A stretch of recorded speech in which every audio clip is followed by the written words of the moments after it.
Recently, I said that Black people need to stop justifying Carmelo Anthony and Austin Metcalf. I also said that if you look for reasons to apply double standards to others, others will look for reasons to apply a double standard to you. And now it's happening. Yes, it is happening. I don't know if you've seen this. This guy sent this out. Keller Rittenhouse, Kamala Anthony deserve life in prison. This tweet is having 16.1 million views on X. When I saw the reactions to this tweet, extremely concerning.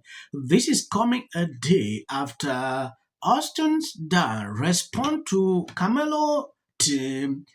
If you've been following this, you realize this guy the other day release a video going off on this dad. It is important we take an exclusive look. Before we go into that video, first take a look at this.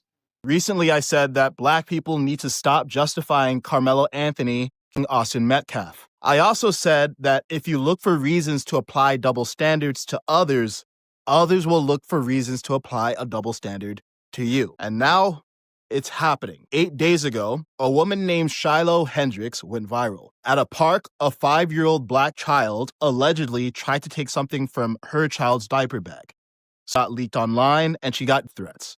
So she started a fundraiser. People rallied to her defense, largely in response to Carmelo supporters. Here's what these situations have in common. First, massively disproportionate responses. Carmelo saying Austin was disproportionate. People threatening Carmelo and his family, disproportionate. Shiloh using a racial slur on a child, disproportionate. People threatening Shiloh and her child, disproportionate. The second thing they have in common, neither Carmelo nor Shiloh have taken any responsibility. Carmelo hasn't acknowledged any wrongdoing. Shiloh claims she called the 5-year-old Black kid what he was. These are children. Shiloh has raised more than Carmelo. And to be clear, Shiloh should be protected from, she deserves condemnation, and she is not 100% victim and 0% responsible. But why is she getting so much support despite her misbehavior? Because Shiloh is a mirror. Shiloh is reflecting the victimhood narrative that some Black people have overused for years. Some of her supporters are simply race, but many others are white people tired of feeling demonized for being white. Just as many of Carmelo's supporters are Black people tired of discrimination. Both sides have gone tribal.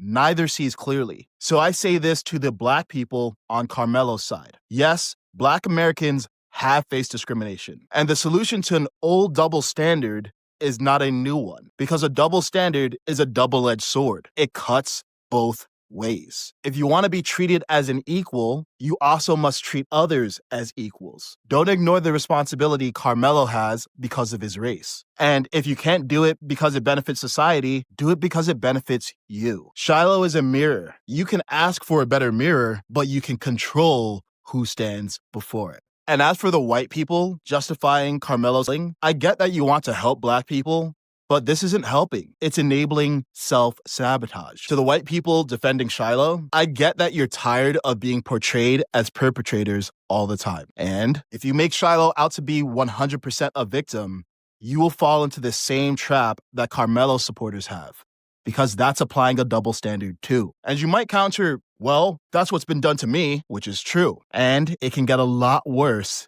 if this cycle continues. So air your grievances. But please, don't create new ones. So now we're left with an obvious question. Who should take responsibility first when both sides are responding to perceived wrongs with more wrongdoing? And the answer is you. Because in this race between races, no matter who wins, all of us lose. Yes, I must confess, this guy makes a lot of sense in all his videos. The first clip he released linking to Karmelo, I don't know if you saw that video. I'm going to show you before we go into this full analysis of the whole situation.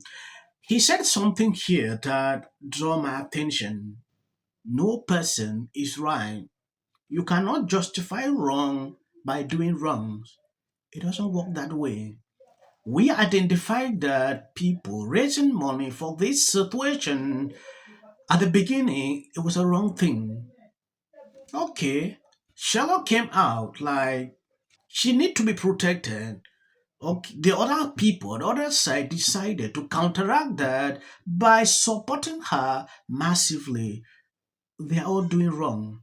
If I saw that lady coming out to say what I said was not okay, I will reflect. Yeah. Now people are saying we are fighting back. That is what I see pertaining to this whole situation. Armed human. This shouldn't be complicated. It also shouldn't be racial, but it's getting treated that way. I see black people leaping to the defense of Carmelo with their words and their dollars. I see the family raising as much money as the family of a kid who was people donating to Carmelo. Would you do the same if he killed another black kid? What if a white kid had a black kid? Would you donate to the white kid then? If we didn't know the races of the people involved, what would you do? Are there ways that black people have been treated unfairly? Of course. And now, we're letting tribalism get in the way of truth. Being black shouldn't mean getting held to a different standard for better or for worse.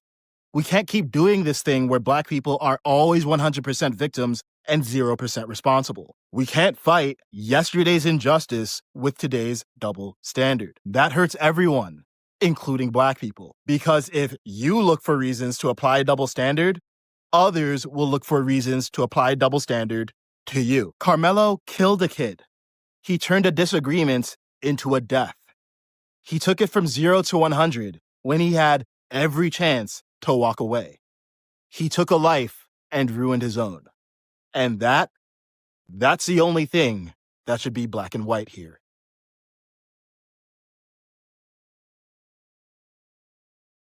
Update. If you love what I'm doing here, if you have not subscribed to this channel, please endeavor to do that. It will do you no harm. If you share the video. Rosa Parks days is over. You cannot think that you can move somebody out of a seat that you don't own and think that it's going to be okay. And you can't determine how I'm going to retaliate on you when you put your hands on me in an aggressive manner. Austin Metcalf got exactly what he deserved. But white people, obviously not all of you, so let me just get that out the way, but a bunch of y'all are just a bunch of rated crisis actors.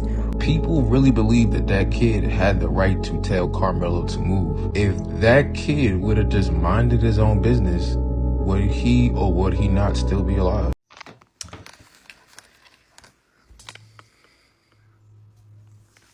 Nobody is celebrating the death of a child, Richie. And I really want the people who think like you to really step outside the box here. This is where your critical thinking comes into play. We're not celebrating the child. We are acknowledging Karmelo's right to defend himself. And that's the problem. The problem is that we are acknowledging his right to defend himself against bodily harm. You cannot tell somebody how to respond to your threats and your disrespect. No, you can't. If you threaten to do something to me, and if I feel like you really will do something to me, I'm going to protect myself at all costs. Yes. Keller Rittenhouse released a statement pertaining to this whole situation because the whole case is now being centered around him. People doing comparison to him, like, why is it that when this person was doing this raising money, this particular group of people did not complain? This is what I've observed, I've seen circulating on social media. Kelly Rittenhouse released a statement. If you look critically, you realize it is having about 14 million views. I've seen it. I should tell you the weight that simple tweet had. This is coming a day after this guy came out still calling out Austin's father. Like he had no right to be in that location. And the media didn't take that lightly. A lot of people reacted with anger, like this person just want to continue to trend to make, in fact, the more we struggle to forget about the whole situation, they continue to trigger it. If someone told me that by today I will still continue to report on this case. I will say a lie. It's as a result of how they triggered people. They released videos after a few weeks. It's crazy. Like Austin Father said on News Nation, justice will prevail and the truth will come out. So whatever thing they're struggling to do at this time is crazy. I don't know if Keller Rittenhouse tweet was necessary. Yeah, because to me, he could have stayed silent on this case. I understand his name is everywhere. Even during their press conference, they still continue to call his name, doing comparisons with him. I really wonder how this will end. Run as well. But more than that, Art, Texas's Stand Your Ground law did not require Karmelo to run. He had a right to stand and defend himself. And I'm going to say that if I am Karmelo Anthony's lawyer, I am arguing to the jury. My client felt that his safety was an imminent threat. He took it from 0 to 100. Has been overwhelming. The lies and their amplification. This is not going to end. Right is right and wrong is wrong. All good. If you see any clips after this, that is just for the YouTube algorithm. What if he says self-defense? There's no self-defense because kids in here and resolve this issue is called conflict resolution. Again, the evidence is still coming in. This is definitely a self-defense case because it always is one until you look at the facts of the case and compare the two. You have to compare who was the initial aggressor. Bedroom, because she's fearful of what might happen to her. Followers for anything, and then the Registration Act is talking about this man, Kilmer. My summary of the first 100 days is that if film and TV productions continue to first term, and you will be very today making the rounds, she's talking about how hard it